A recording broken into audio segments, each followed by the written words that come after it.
हातकणंगले तालुक्यात पीडित अल्पवयीन मुलगी ही तिची आई मयत झाल्यानं तिच्या आजीकडे राहत होती। या पीडितेच्या शेजारी राहणारा आरोपी अतुल जाधव यानं पीडित मुलीच्या असहाय्यतेचा आणि अज्ञानाचा फायदा घेऊन सन 2014 ते 2015 या वर्षभरात 5 ते 6 वेळा तिच्यावर लैंगिक अत्याचार केला। ऑगस्ट 2015 मध्ये पीडित अल्पवयीन मुलगी गरोदर राहिली। त्यानंतर पीडित मुलीच्या आजीनं आरोपी अतुल संपतराव जाधव पाटील याच्या विरोधात पेठवडगाव पोलिसात तक्रार दिली होती। पोलीस ठाण्याचे तत्कालीन सहाय्यक पोलीस निरीक्षक परशुराम कांबळे यांनी या गुन्ह्याचा तपास करून आरोपी अतुल जाधव पाटील याच्या विरोधात न्यायालयात दोषारोपपत्र दाखल केलं होतं।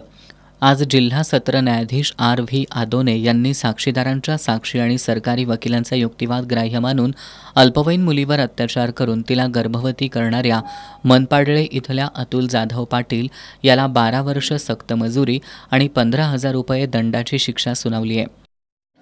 अल्पवयीन पीडिता ही हातकणंगले तालुक्यातील असून तिची आई मयत झाल्याने व वडील व्यसनाधीन असल्याने तिला संगोपनाकरिता तिच्या आजीने आणले होते। आरोपी हा तिच्या आजीचे घरासमोर राहणारा आहे।